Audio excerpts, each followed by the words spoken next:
حضور علیہ السلام کے صحابہ اول وہ جماعت ہے نا جنہوں نے اسلام کو قبول کیا، اس نظام کو قبول کیا.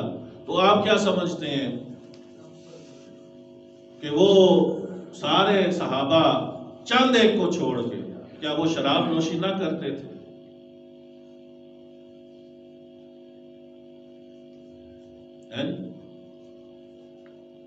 جب اللہ رب العالمین نے آیت مبارکہ نازل فرمائی نا، یا ایھا الذین آمنوا انما الخمر والمیسر والانصاب والازلام رجس من عمل الشیطان فاجتنبوہ،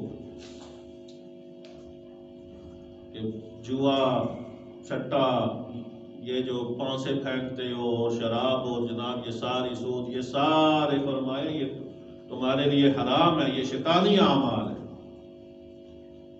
شیطانی اعمال ہے. تو تفاسیر کے اندر لکھی ہے یہ بات کہ اس دن مدینے کی گلیوں میں شراب ایسے بہہ رہی تھی کہ جیسے سیلاب آ جاتا ہے یا بارش کے بعد پانی بہتا ہے، اتنی شراب بہی.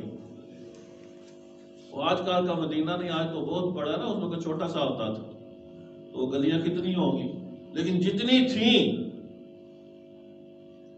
تو حضور علیہ السلام ایسی تربیت فرمائی.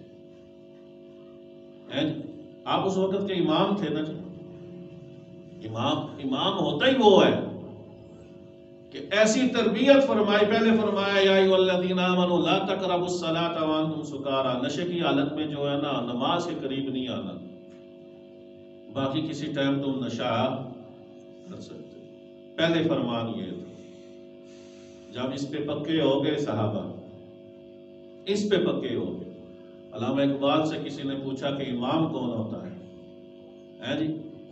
حضرت حضور علیہ السلام نے نا غزوہ احد کے اندر تلوار اٹھائی اور فرمایا کہ کون اس کا حق ادا کرے گا؟ کون؟ صحابہ کے سارے لبکے جناب میں، جناب میں. حضور نے فرمایا نہ. حضرت ابو دجانہ رضی اللہ تعالی عنہ کھڑے ہو گئے، عرض کرنے لگے یا رسول اللہ صلی اللہ علیہ وسلم اس کا حق ہے کیا؟ سرکار نے فرمایا کہ اس کا حق یہ ہے کہ یہ اللہ کی راہ میں چلتے چلتے نا ٹیڑھی ہو جائے، میدان سے واپس آئے نا. تو آپ نے عرض کی جناب مجھے دیجئے، میں اس کا حق ادا کرتا ہوں، میں اس کا حق ادا کرتا ہوں. آپ نے لی وہ تلوار، اور حدیث مبارکہ میں آتا ہے کہ آپ جب میدان احد کی طرف چلے نا تو یوں آکڑ کے چلے، یوں. حضور علیہ السلام دیکھ رہے تھے، حالانکہ فرمایا وَاقْصِدْ فِي مَشْيِكَ وَاغْضُضْ مِنْ صَوْتِكَ، فرمایا یوں آکڑ کے نہیں چلو، عاجزی کے ساتھ چلو. یہ قرآن کی آیت ہے. اور فرمایا اپنی آواز کو اونچا مت کرو،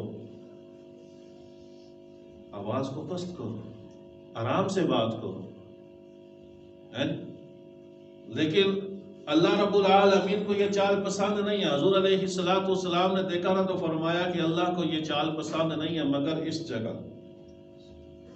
یعنی دشمن کے سامنے، اور دشمن بھی اسلام کا ہو، حضور کا دشمن ہو، تو فرمایا کہ اس کے سامنے یہ چال اللہ کو بڑی پسند ہے، یعنی یوں آکڑ کے چلنا اور شیر کی طرح چلنا. تو آپ گئے اور اپنے ساتھی سے کہا تجھے جنت کی خوشبو آ رہی ہے؟ انہوں نے کہا جی نہیں. کہتے مجھے تو یہ احد کی اندر سے جنت کی خوشبو آ رہی ہے.